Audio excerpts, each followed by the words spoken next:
Good afternoon. Hello, sir. Yes, once again we're with Mr. Chris Phillips from Boats and Engines, Hello, how's it going? and he's asked my advice because he's been trying to sell this 2004 Suzuki Jimny, I and have. he's been having one or two problems, and so as the request of one of my subscribers, I'm going to show you what the potential pitfalls and perils are of selling a used car. So first of all, let's take a look at the outside of this car. One of the things that you might wish to do, and maybe Chris hasn't done this, is before you take your photographs, you might want to clean your car. Photographs that you took, whether when the car was dirty. Well, I didn't think you had to clean it. It looks alright, doesn't it?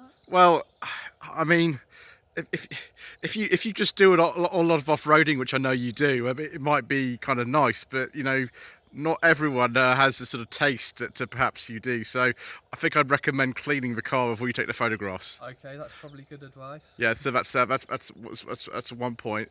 The next point is where have you been trying to advertise this car? Is it eBay?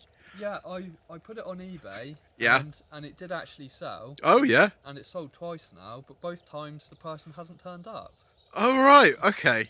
Well, funnily enough, that's a really common thing to happen. I've had so many people contact me and say, "Oh, I put my car up on eBay," and people going with rubbish excuses and why they couldn't pay the auction amount and things like that. That's why I recommend using Auto Trader. At least then you don't have people bidding on cars and not turning up, because that can't happen. No, quite. Um, The dog ate my cash. do you know of any other sites that you shouldn't use but people do? Probably Facebook Marketplace. Yes. Gumtree, perhaps. Yep. Those maybe you could find some bargains on there, but I just wouldn't recommend using them to sell a car. They tend to be used by people who don't know anything about cars, and of course I know that you actually do. So Yeah, everything is for sale for a reason, and it's on Facebook Marketplace for 400 quid for a reason. yeah, force my 400 quid exactly. Yeah. Right. Okay. Well, let's take a sort of pause there, and we'll take a look at the interior. Right, Chris. I think we've got a problem with this interior. Now, the car is actually in quite a good condition. I don't see any rips or any kind of tears around in here, which is really good. I don't see any kind of rust down the side. You've clearly done some work on here, but I mean, look at these mats. I mean, really, you I cleaned it 2 weeks ago. you cleaned it 2 weeks ago. Yeah, it was perfectly clean almost. Well, And it's nearly clean now. nearly. Yeah. What's all this? Is that straw and hay? That is straw and hay. And actually, if you look at the headlining, it's even on there. But that's the selling Oh. point. You can get 3 bales of hay in it, so... Yeah. Yes, I know, but that's a selling point for some people, and probably not for everyone. So, before you take your photographs, and of course, when someone turns to look at your car, make sure you clean it. I'll keep that in mind. Right. So the next thing we're going to look at is the engine. Now, I see what you haven't done is actually steam clean the engine, which actually is probably not a good idea. It looks remarkably leak-free in here. When was the last time you serviced it? I'm not sure. You're not Let's have sure. a look at the oil, see if it's clean. Oh dear, oh dear, oh dear, oh dear. That's not been changed in some time, sir, has it? No. One of the things that a buyer is looking for when they're looking at a car is when the car was actually serviced, and the fact that you've kept to the maintenance schedule. Has this car got a cam belt, sir? It does have a cam belt. I think. It might have a chain, but I think it's Right, a belt. okay. One of the things that I would always recommend doing is knowing when your cam belt's been changed, and if it's worth doing on your car. The huge selling point is that the car has had a recent cam belt change. Yes, this car has not had a recent cam belt change. Yes, well, that's something that someone's going to ask. Just something to be aware of. Now, some people are completely ignorant to these things, as we found out this afternoon. But that's something that a lot of people will want to see. So yes, it's something for the viewers out there to bear in mind. Yes. Joseph and I differ slightly on our thoughts on this.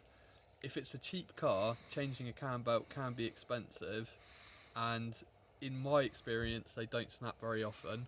If it's got a chain, it probably only needs its tensioner looked at, and a lot of modern engines are now non-interference engines, so if your cam belt does actually snap, you're not really going to do any damage anyway.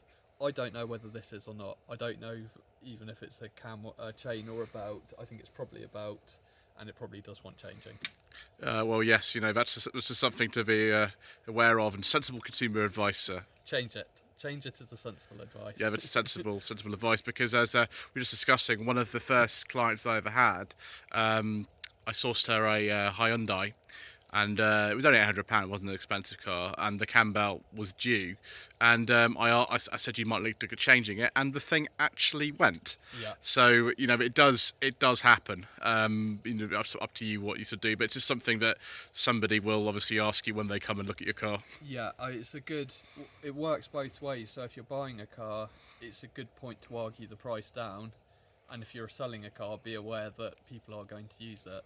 Yes, exactly. So, Chris, I've decided that I want to go for a drive, and you're about to hand me the keys. But there is something you need to check first. What is that? Are you insured, Joseph? I am, but I've heard some horrible stories about people who aren't insured on like test drives or whatever, getting almost like scammed because people are not insured. You should always check someone's got insurance and they've got a driving license, of course. Yeah, absolutely. So that's something that people often don't do, but another pitfall is selling the car. Obviously, when you are selling a car, I'm sorry about the fingers on the lens there.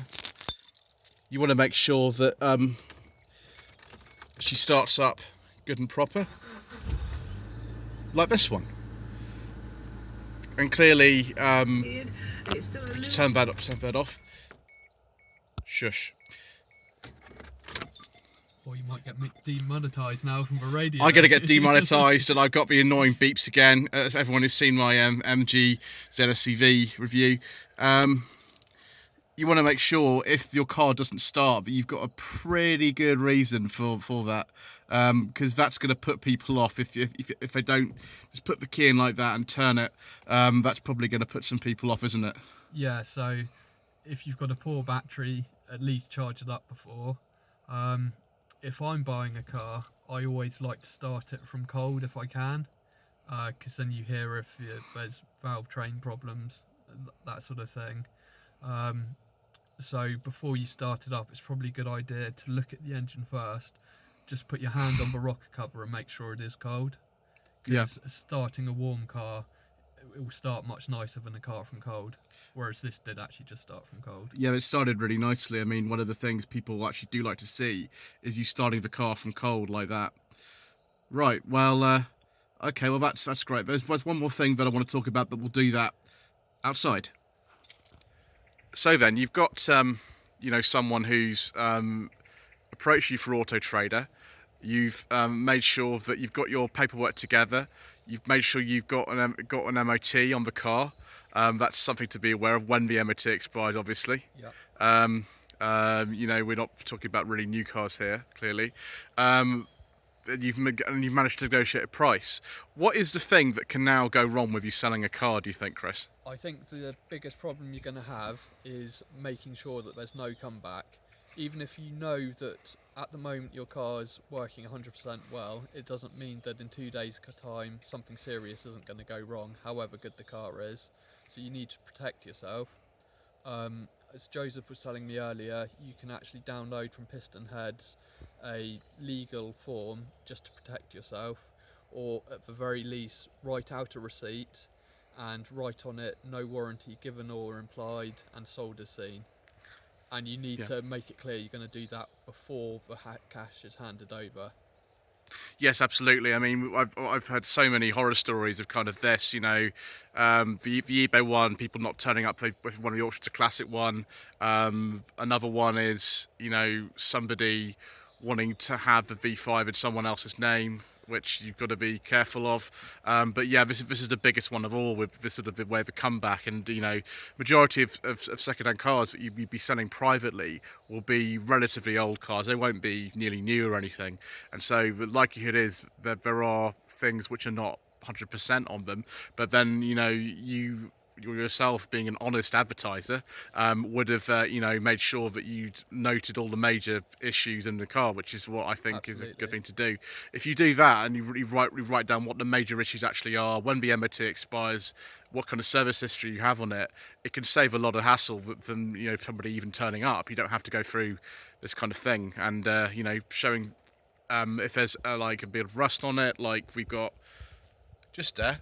Just showing that in the photographs to somebody, then that if somebody tries to kind of come back to you and say, well, I wasn't aware of this, it's like, it was in the advert, it was in the pictures, and also you signed the disclaimer saying that you take the car as it is, there's no warranty implied, and the right of the car is now yours. If the engine falls out on the way home, then that's your problem. Yeah, so I think you're right. It's important to be as honest as you can be and highlight any problems. That way, when they turn up, they're not going to be able to haggle, so that's another advantage.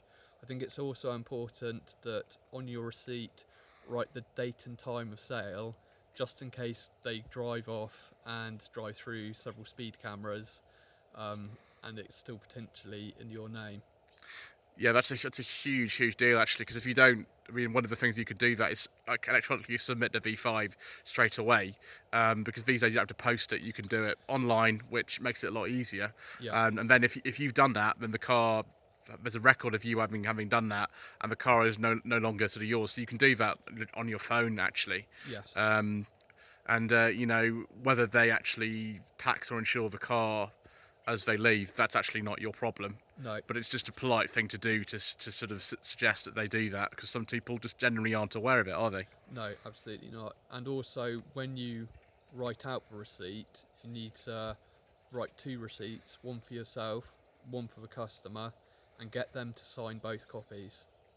Yeah, and then you just got to sort of come back. I mean, we're not saying that everybody out there is looking to defraud you, that everyone is sort of nasty. The majority of times that I've sold a car, the people have been really genuine, and it's not been a problem. The last car I sold, the chap was just pleased to have a car. He didn't really worry about a lot of these things that we're talking about. This is just to sort of make sure that you don't have any headaches further along the line. Yeah, I mean, 99% of people are honest, but there are that 1% that might be slightly fraudulent, might be hard to deal with, and you've just got to protect yourself for those rare occasions. But it is rare occasions. Yes, that's right.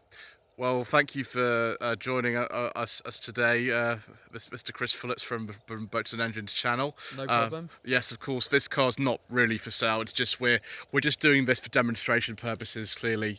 But yes, I think that's everything that I can think of anyway. That you need to be aware of.